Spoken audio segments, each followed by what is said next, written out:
Reading for January 27th, entitled, Our Long-Suffering God.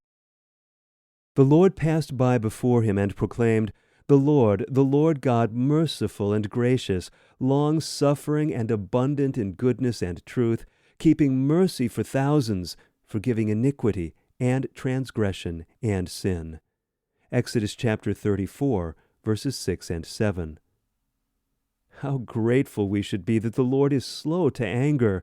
What a wonderful thought it is that omnipotence puts a restraint upon his mighty power. But because the Lord is forbearing and long-suffering, the human heart often manifests a tendency to venture presumptuously to add sin to sin. Because sentence against an evil work is not executed speedily, therefore the heart of the sons of men is fully set in them to do evil. Ecclesiastes chapter 8, verse 11.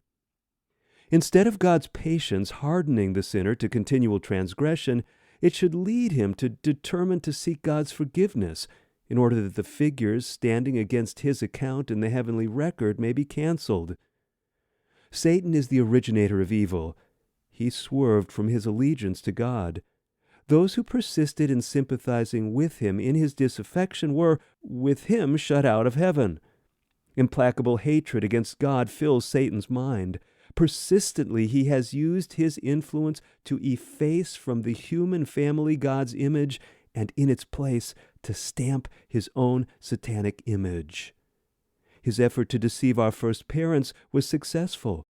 Made in the image of God, the human family lost their innocence, became transgressors, and as disloyal subjects began their downward career.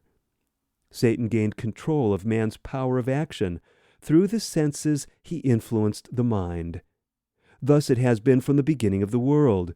Instead of remaining under God's influence in order that he might reflect the moral image of his Creator, man placed himself under the control of Satan's influence and was made selfish. Thus sin became a universal evil, and what a dreadful evil is sin. Yielding to Satan's suggestions, our first parents opened the floodgates of evil upon the world. The questionable principles of the father and the mother of the human race influenced some of those with whom they associated. The evil that began in paradise has extended down through the ages. Although Adam and Eve related with sorrow to their children the sad story of the fall, their family became a divided family. Cain chose to serve Satan, Abel to serve God. Cain killed his brother Abel because he would not follow his example.